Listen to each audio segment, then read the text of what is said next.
बहुत पहले शांत नगर नामी एक खूबसूरत वादी में एक मजदूर रहता था जिसका नाम जुगनू था।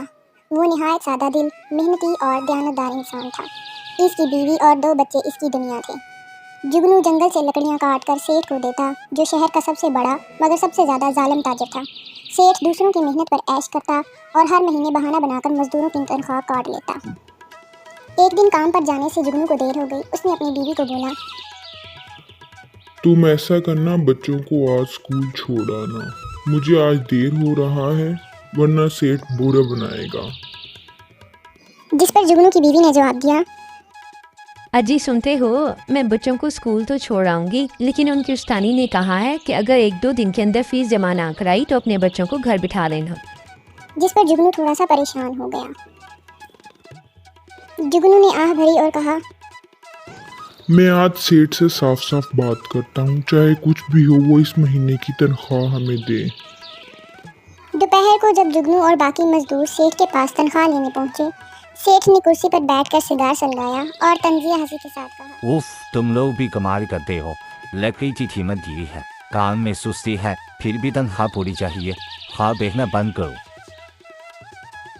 जिस पर जुगनू ने दलील दी, सेठ जी, हमने दिन रात मेहनत की है, कोई भी छुट्टी नहीं की। एक और मजदूर बोला कि हमने दिन रात मेहनत की है और कोई भी घंटा आराम में नहीं गुजारा, अपने टाइम पूरा किया है। जिस पर सेठ गुस्से में बोला, ये तुम्हारा मसला है, मेरा नहीं। लो 1800 रुपये और दफा हो जाओ, या फिर काम छोड़ दूँ। सब मजदूर चुप हो गए और जुगनू मायूस होकर घर आ गया। उसकी बीवी ने सब्र खो दिया और बोली, हर बार ऐसा ही होता है, आखिर कब तक? बच्चों की उस्तानी ने साफ साफ कह दिया है, कल से इन्हें स्कूल ना भेजना। तुम ऐसा करो, सेठ के अलावा कहीं और शहर में जाकर काम ढूंढो, हो सकता है तुम्हें कहीं और से रोजी मिल जाए। अगले दिन जुगनू ने सोचा कि सेठ के जुल्म से निकलने का सिर्फ एक रास्ता है, यानी कुछ नया करना। वो दूसरे दिन काम की तलाश में जाकर लोगों से काम मांगा, लेकिन उसको इनकार ही मिला।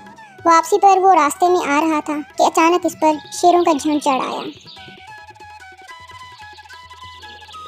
जिस पर जुगनू ने एक सुनसान पहाड़ी के नीचे गार में पनाह ली। उसकी नज़र वहाँ कोने में पड़ी हुई एक टोकरी पर गई। वो टोकरी को हाथ लगाने ही लगा था कि दूर से आवाज़ आई, खबरदार, इस टोकरी को हाथ मत लगाना। में रोशनी भर गई और एक जिन नमूदार हुआ।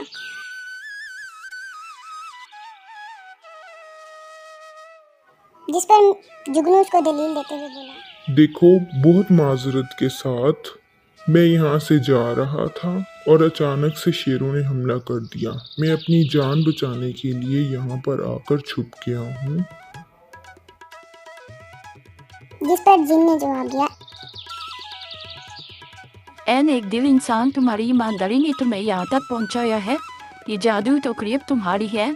जो एक चीज़ तुम इसमें डालोगी वही बार बार निकलेगी, मगर याद रखना, लालच की एक भी कोशिश सब कुछ छीन लेगी। जुगनू उस टोकरी को लेकर घर चला गया और उसने अपनी बीवी को दिखाई। उसकी बीवी बोली, ये क्या? मैंने तुम्हें काम ढूंढने के लिए कहा और तुम ये एक टोकरी उठाकर ले आए हो। जिस पर जुगनू ने उसको सारा वाकया सुनाया। दोनों ने फैसला किया कि इसमें वही चीज़ डालेंगे जिससे रोजगार मिलेगा, यानी लकड़ियाँ। टोकरी ने जादू दिखाया और कई कीमती लकड़ियाँ पैदा हो गईं। जुगनू ने बाजार जाकर लकड़ियाँ फरोख्त की और इतनी आमदनी हुई कि ना सिर्फ बच्चों की फीस दी बल्कि महीने भर का खर्च भी निकाला। इसकी बीवी ने खुश होकर कहा, अब तो तुम्हें सेठ की कोई ज़रूरत नहीं। जिस पर जुगनू ने जवाब दिया, नहीं, अब वक्त है कि हम सब मजलूम मजदूरों को आज़ाद करवाएं। मैं उन सबको अपने साथ मिलाऊंगा और एक नया कारोबार शुरू करूंगा। जुगनू ने दूसरे मजदूरों को अपने पास बुला लिया। सब ने मिलकर लकड़ियों का कारोबार शुरू किया। जल्द ही पूरे गांव में जुगनू एंड कंपनी का नाम मशहूर हो गया और सेठ तन्हा रह गया। जुगनू के दोस्तों ने उसका शुक्रिया अदा करते हुए कहा, जुगनू, तुम्हारा बहुत शुक्रिया, तुमने हमें सेठ के जंगल से आज़ाद करवाया। सेठ अपने जुल्म की वजह से तन्हा रह गया। उसका गोदाम खाली हो गया और उसे मजदूर मिलना बंद हो गए। एक दिन वो खुद चलकर जुगनू के दरवाजे पर आया और बोला, जुगनू, अगर तुम चाहो तो मुझे भी अपने साथ मिला लो, मैंने बहुत जुल्म की। जिस पर जुगनू ने नरमी से जवाब दिया,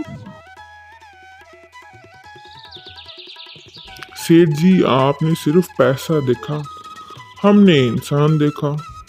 अब अगर आप दिल से सुधर जाएं तो हमारे साथ ज़रूर काम कर सकते हैं, लेकिन एक शर्त पर, यहाँ कोई किसी का हक नहीं मारता। मेहनत, ईमानदारी और इत्तेहाद से कोई भी जालिम निज़ाम ख़त्म किया जा सकता है। जादू सिर्फ टोकरी में नहीं होता, जादू उस दिल में होता है जो नेकी के साथ फैसले करे।